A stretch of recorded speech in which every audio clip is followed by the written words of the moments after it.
The front door swung open and Helena stepped inside, dragging her suitcase behind her. 3 weeks in Switzerland caring for her sick mother had left her exhausted, but as she looked around the house, a smile spread across her face.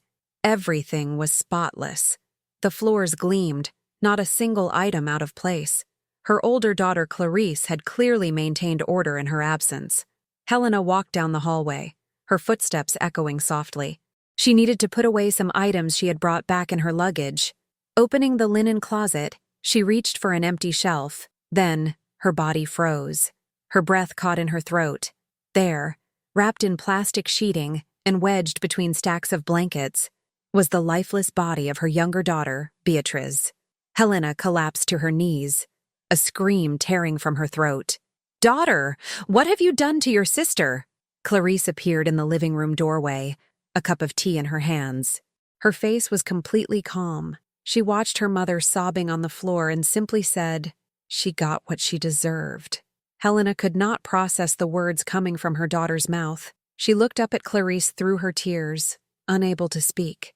Clarice set the teacup down on the side table and crossed her arms. "Beatriz destroyed my life, Mother. I just returned the favor." The police arrived within the hour. Detective Ramos, a stocky man with graying hair, took charge of the scene. He questioned Clarice while forensic teams photographed the body and collected evidence. Clarice sat perfectly still, her hands folded in her lap, answering every question with measured precision. "When did your sister die?" Ramos asked. 3 days ago, Clarice replied. "And you kept her body in a closet?" "I didn't know what else to do." Helena was sedated and taken to the hospital. Over the following days, the investigation began to uncover a story that shocked everyone involved. Detective Ramos interviewed employees at the financial firm where both sisters had worked. He spoke with neighbors, friends, and former colleagues. Each conversation revealed another layer of deception and betrayal. 3 months earlier, Clarice had been living what seemed like a perfect life. She worked as a financial manager at a prestigious firm, earning respect from her colleagues and superiors. Her relationship with Bruno, her fiancé of 4 years, was solid. They had set a wedding date 6 months out and were deep into planning. Clarice had always been the responsible daughter, the one who worked hard and achieved results through dedication. Beatriz was different. She had always been the charming one, the daughter who could get anything with a smile.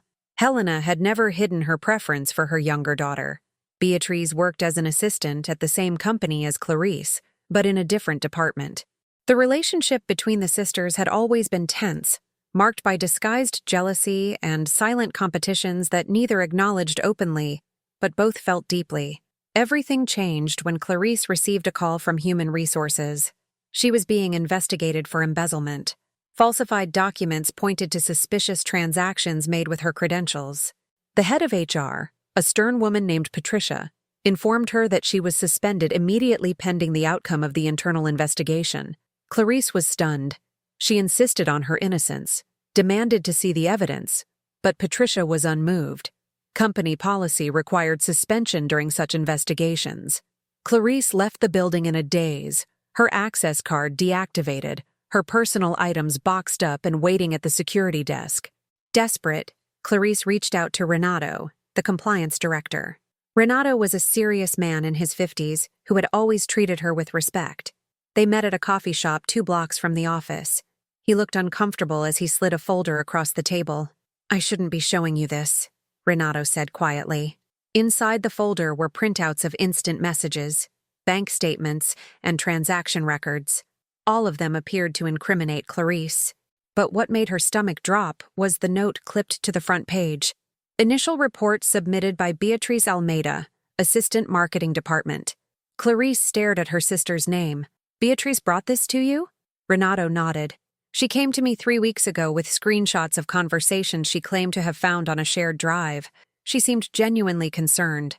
Said she didn't want to believe her own sister could do something like this, but the evidence was too strong to ignore." The internal investigation concluded within 2 weeks.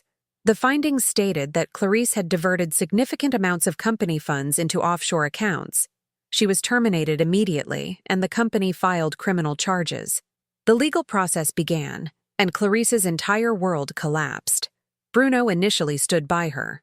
He told her he believed in her innocence, that they would fight this together.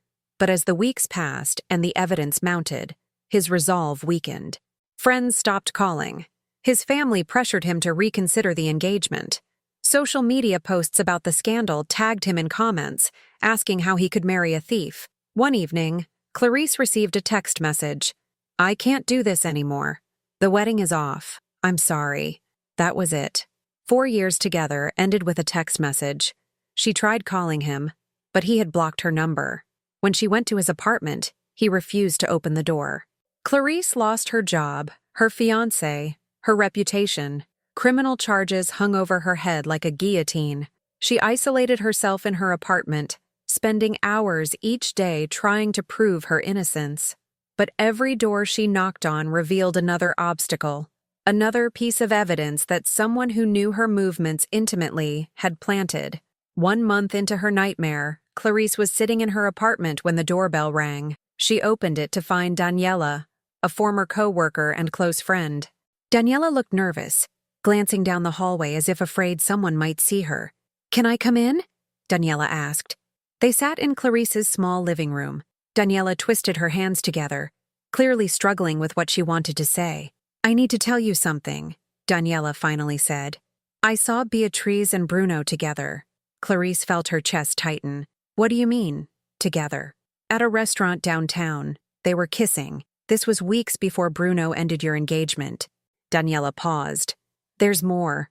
I overheard a conversation between Beatriz and a guy named Marcelo. He works in IT at the company. Clarice, Beatriz paid him to hack into the system and create false records using your credentials. Everything was planned to destroy you." Clarice sat in silence, processing this information. Rage built inside her, hot and suffocating. "Do you have proof?" "I recorded part of their conversation on my phone. I didn't know what to do with it. I was scared of getting involved, but I couldn't keep quiet anymore." Clarice listened to the recording. Beatriz's voice was clear. "Make sure the transaction dates match the times she was logged in. We need this to be airtight." Marcelo's reply, "It'll cost extra." "Beatriz, I'll pay whatever you want. Just make my sister disappear." Armed with this information, Clarice confronted Marcelo.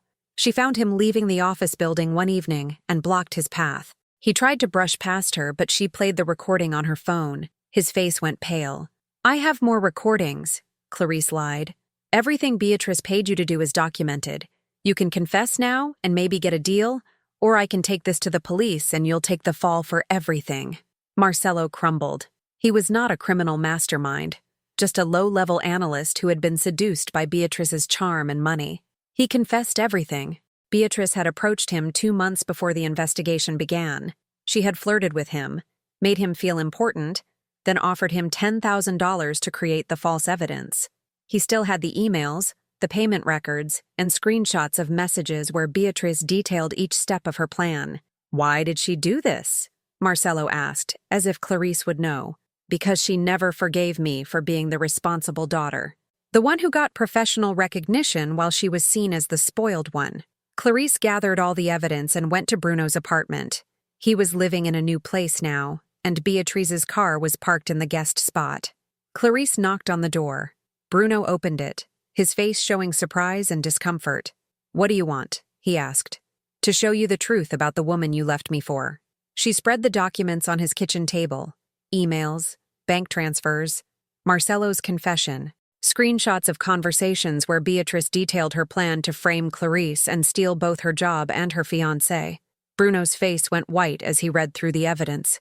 "She told me you were guilty," he whispered. "She said she tried to defend you, but the evidence was overwhelming. She was there for me when I was confused and hurt. She listened. She understood. She manipulated you," Clarice said coldly. "She destroyed my life to get what she wanted." Bruno sat down heavily. "I need to end this, right now." Beatrice returned to the apartment 20 minutes later, carrying shopping bags and smiling. Her smile vanished when she saw Clarice sitting on the couch. "What is she doing here?" Beatrice demanded. Bruno stood up. "It's over. I know what you did. I know everything." The argument that followed was explosive. Bruno called Beatrice a manipulator, a liar, a criminal. Beatrice screamed back that Clarice had always been jealous of her, that she was trying to poison him against her. When he showed her the evidence, Beatrice's face twisted with rage. "You ruined everything!" she shouted at Clarice. "I finally had something good and you destroyed it!" "I destroyed it?" Clarice stood up, her voice shaking. "You framed me for a crime I didn't commit. You stole my fiancé. You tried to send me to prison, and I ruined things." Beatrice grabbed her bags and stormed out. Bruno told Clarice he was sorry, that he had been a fool, but the damage was done. Clarice left his apartment feeling empty. The vindication she expected did not come. She just felt tired. 3 days later, Clarice returned to her apartment to find the door unlocked.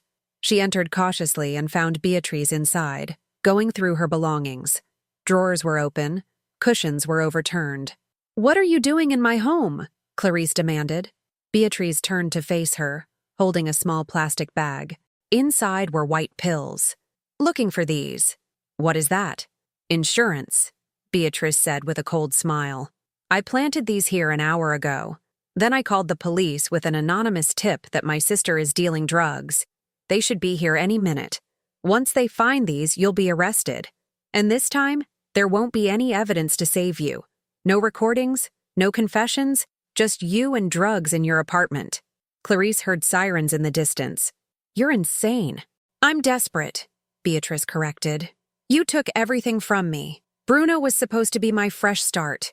We were going to leave this place together, start over somewhere new. But you couldn't let me have that, could you? You always have to win. I never wanted to compete with you."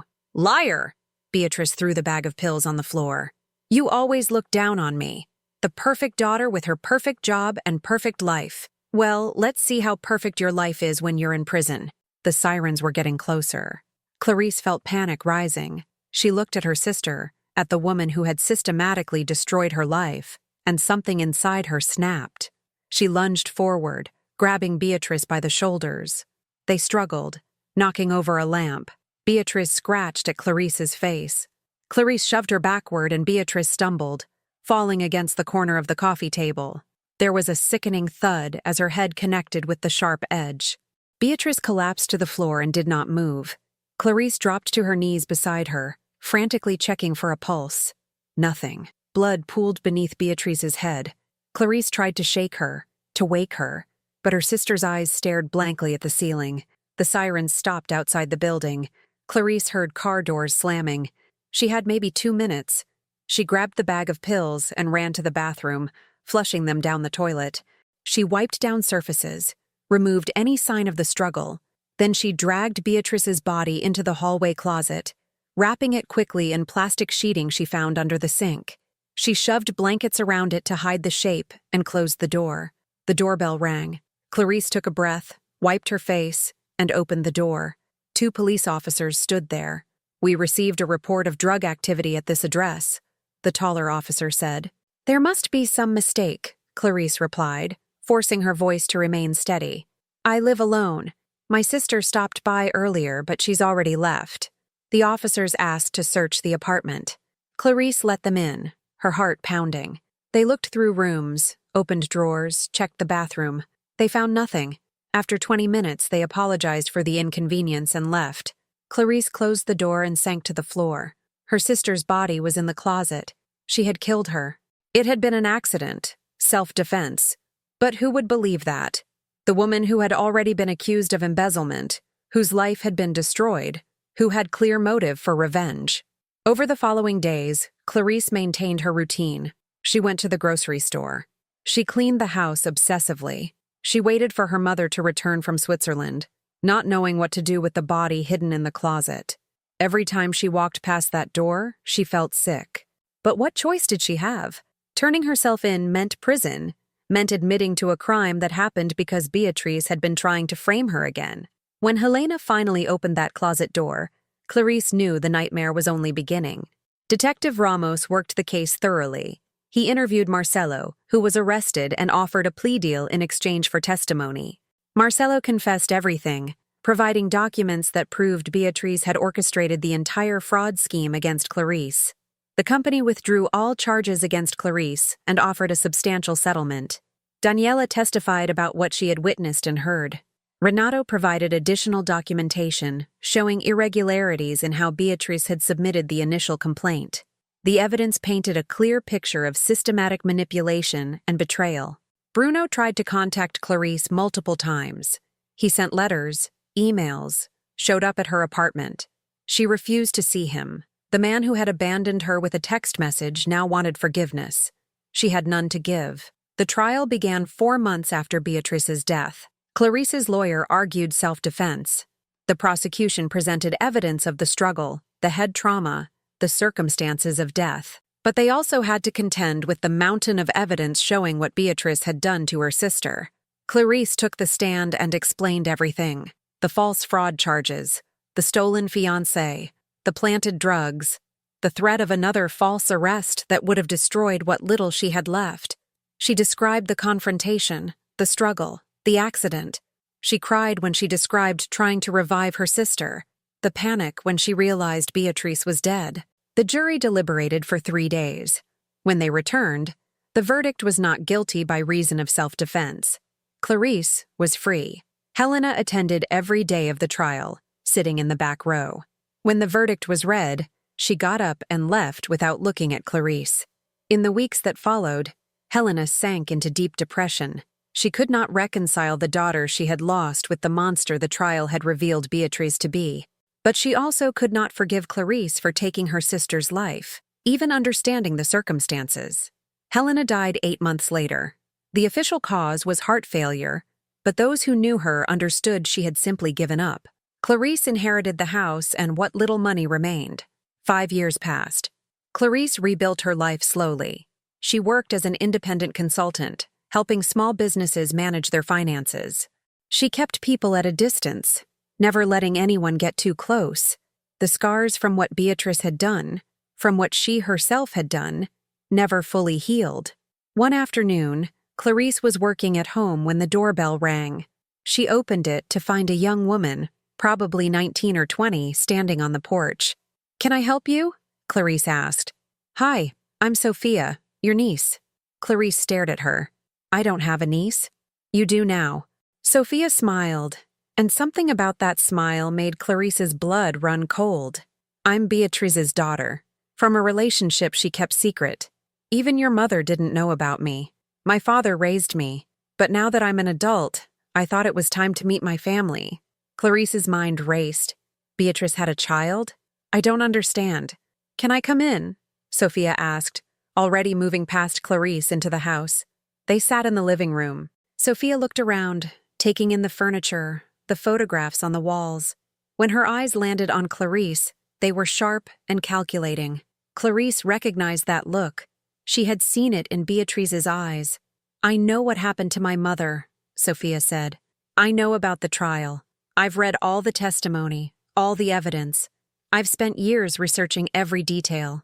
Then you know she tried to destroy my life. I know that's what you claimed." Sophia leaned forward. "But I've found some interesting inconsistencies. Witnesses who weren't called. Evidence that wasn't presented. I think your acquittal was a mistake. I think you murdered my mother in cold blood and manipulated the jury." Clarice felt her chest tighten. "That's not true. Maybe, maybe not. But I have enough questions to reopen the case. Unless, of course, we can come to an arrangement." Sophia smiled again. "I'm entitled to part of my grandmother's estate. This house, for instance. The money you inherited. I could pursue that through legal channels, drag you through another trial, expose all those inconsistencies I mentioned, or you could simply give me what I'm owed and I'll disappear. You're blackmailing me. I'm claiming my inheritance. There's a difference." Clarice studied the young woman in front of her. Sophia had Beatrice's eyes, her smile, her manipulative charm. The cycle was beginning again. Another person trying to take what Clarice had built, using lies and threats to get what they wanted. "Get out," Clarice said quietly. "Excuse me? Get out of my house. If you want to reopen the case, go ahead. If you want to claim inheritance, hire a lawyer. But I will not be blackmailed by you or anyone else. I survived your mother's attempts to destroy me. I'll survive yours too." Sophia's smile faded. "You're making a mistake. The door is behind you." Sophia stood up slowly. "This isn't over. It never is." After Sophia left, Clarice locked every door and window in the house. She stood in the middle of the living room, her hands shaking. For 5 years she had tried to move on, to build a new life, to forget the nightmare. But the past never stayed buried. It always found a way to resurface, wearing a new face but carrying the same poison. She picked up her phone and dialed a number she had saved years ago but never called. Renato answered on the third ring. "Clarice? Is everything okay? I need your help," she said. "Beatrice's daughter just showed up threatening to reopen the case unless I give her money. She claims to have evidence that my acquittal was wrong." There was silence on the other end. Then Renato spoke carefully. "What kind of evidence?" She didn't specify, but she knows things. Details about the trial, about what happened. She's been researching for years. "Do you think she actually has anything?" Clarice thought about Sophia's confident smile, the way she had delivered her threats with practiced ease. "I think she's her mother's daughter, and I think she'll do whatever it takes to get what she wants." "Then we need to get ahead of this," Renato said.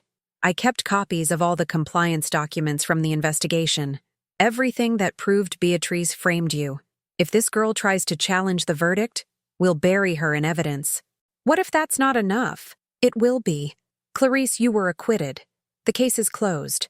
She would need extraordinary evidence to reopen it, and if she had that, she would have gone straight to the police instead of trying to blackmail you. She's bluffing."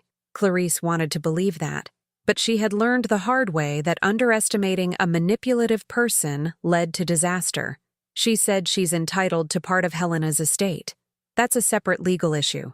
If she can prove she's Helena's granddaughter, she might have a claim, but that has nothing to do with reopening a criminal case. Don't let her conflate the two. After hanging up with Renato, Clarice sat in the dark house. She thought about Beatrice, about the years of silent competition that had exploded into destruction. She thought about Helena, who had loved one daughter too much and the other too little. She thought about Bruno, who had been weak when she needed strength. And now she thought about Sophia, a new player in an old game. The next morning, Clarice hired a lawyer specializing in inheritance law. She also hired a private investigator to look into Sophia's background. If this was going to be a fight, she would fight with all the knowledge and resources she could gather. The investigator reported back within a week. Sophia was indeed Beatrice's daughter, born when Beatrice was 18. The father, Marco, had raised Sophia alone after Beatrice abandoned them both. Sophia had grown up angry, resentful, fed stories by a father who had never gotten over being left. Marco had recently died, leaving Sophia with nothing but debt and bitterness. Armed with this information, Clarice prepared for whatever came next. She documented everything Sophia had said, recorded their conversation, gathered her own evidence. She reached out to Daniela and Marcelo, ensuring they would testify again if needed. She rebuilt the wall of truth that had protected her once before. Sophia did file a lawsuit claiming her share of Helena's estate. The case dragged through family court for 8 months. In the end, the judge ruled that Sophia was entitled to a portion of what Helena had left, but since most of the estate had already been distributed and spent, the actual amount was minimal. Sophia received $15,000 and nothing more. She never reopened the criminal case. Whether Renato had been right that she was bluffing, or whether the evidence Clarice gathered made her reconsider, Sophia eventually disappeared. Clarice heard through distant relatives that she had moved far away, starting over somewhere else. But the damage was done. Clarice sold the house. Too many ghosts lived in those rooms. She moved to a small apartment and simplified her life even further. She took only the clients she wanted, worked from home, avoided attachments. Trust had become impossible. Some nights, Clarice dreamed about Beatrice. In the dreams, her sister was alive, standing in the hallway, smiling that calculated smile. Sometimes Beatrice spoke, asking why Clarice had taken everything from her. Sometimes she just stared, her eyes accusing. Clarice always woke from these dreams with her heart racing, checking the closet door to make sure it was empty. Years continued to pass. Clarice grew older, more isolated, but also more at peace with solitude. She understood now that some families were poisoned from the beginning, that competition and favoritism could create monsters. She understood that revenge was a cycle that only ended when someone chose to step away. She never married, never had children. The risk of creating another Beatrice another Sophia, was too great. Some bloodlines were better left to die out. On the 15th anniversary of Beatrice's death, Clarice visited the cemetery where both her mother and sister were buried. She stood between the two graves, looking at the names carved in stone. Helena had wanted them buried side by side, a final wish granted before her own death. Clarice had not protested. Let them lie together in death as they had lived in life, bound by a love that excluded her. "I survived you both," Clarice said quietly to the graves. "I survived everything you did to me, and I'll keep surviving." A cold wind blew through the cemetery. Clarice pulled her coat tighter and walked away, leaving flowers on neither grave. Some forgiveness was impossible. Some wounds never closed. But she was still here, still breathing, still moving forward. That was enough.